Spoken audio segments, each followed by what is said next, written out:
මම දර්ශන තන්ත්‍රිකයේ ආර්ථික යුක්ති උත්සාහ ජනතා සාමූහිකයේ විධායක සභික අපි අද මේ මැතිවරණ කොමිසමට මේ පැමිණිල්ල ඉදිරිපත් කරන්න හේතුනේ රට පුරා ගම සුද්ධ කරමු කියන තේමාවෙන් හෙට දවසේදී සියලුම ප්‍රාදේශ සභා මහනගර සභා නගර සභා ආවරණය වෙන්න පළාත් පාලන ආයතනවල මැතිවරණය ඉලක්ක කළා ඒ දේශපාලන පක්ෂයේ නැත්නම් මාලිමාවේ නැත්නම් ආණ්ඩුව කරන පක්ෂයේ ආසන සංවිධායකවරු ප්‍රාදේශ සභා මහනගර සභා නගර සභා අපේක්ෂකවරු සම්බන්ධ වෙලා අනියමින් මැතිවරණ ව්‍යාපාරයේ නියැලෙන එක.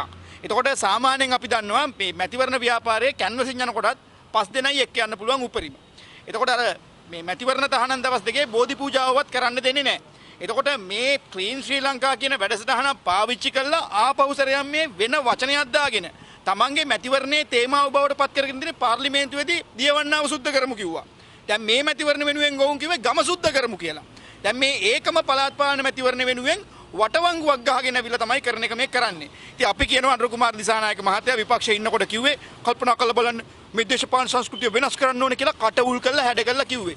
දැන් එතුමා ජනාධිපති පුටුවේ ඉඳන් එතුමා නායකත්වයේ දරන පක්ෂේ විරිලැජ්ජයි මේ වගේ පල්ලෙහා මට්ටමට වැටිලා අර 76 සාපේ කියපු එක ඇතුලේ තිවිච්ච විදියටම මැතිවරණ ව්‍යාපාරය ඊටාම පල්ලෙහා මට්ටමේ ඉඳන් කරන තත්ත්වයටපත් වෙලා තියෙනවා.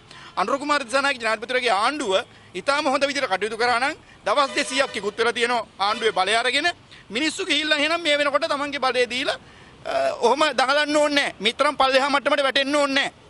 අර කීමට කියනෝනේ පරණ කතාවක් වුණා. අර මහා විනාශයක් වෙනකොට මෙහා පැත්තෙන් නම් ජොලි කරනකොට කිව්වේ මේ රෝමයේ ගිනි ගනිද්දි මේ නීරෝ වීණා වාදනය කරනවායි කියලා. දැන් වෙලා තියෙන්නේ ලංකාවට කෙලවෙද්දී අනුරගේ මාලිමාවෙන් පිස්සු කෙලෙනවා කියලා තමයි අර උපහරණ දැන් අදට අනුකූලව වෙනස් වෙන්න තියෙන්නේ.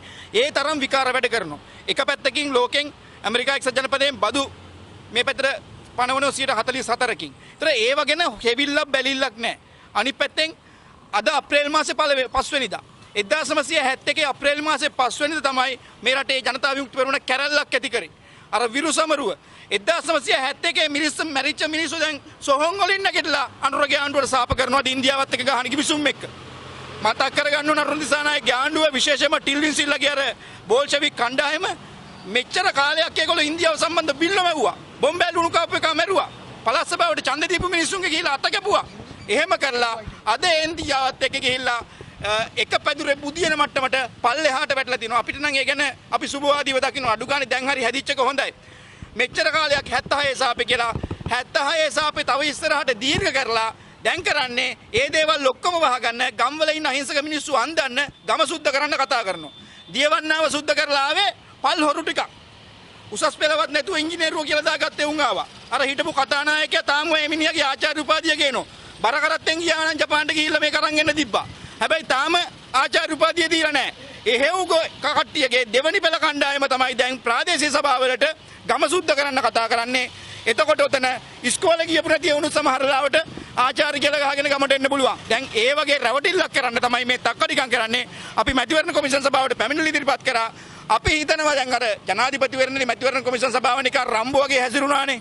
හැබැයි මාලිමාවේ ආණ්ඩුව ආවයින් පස්සේ අපිට පේන්නේ නිකන් අර මේ ලිලි පුට්ට වගේ තමයි දැන් හැසිරෙන්නේ මේ ආණ්ඩුවත් එක්ක කොමිෂන් සභාව. අපි හිතනවා කොමිෂන් සභාවේ දැන් පණකඳ කෙලින් කරලා පෙන්වන්න අවස්ථාව තියෙනවා. එහෙම වෙන්නේ නැත්නම් මේ කොමිෂන් සභාව සම්බන්ධව ජනතාවගේ අප්‍රසාදයේ පළ වෙලා මේ කොමිෂන් සභාවට ජනතාව වෙලා ගල් ගහන දවසත් වැඩි ඈතක නොවෙන්න පුළුවන්.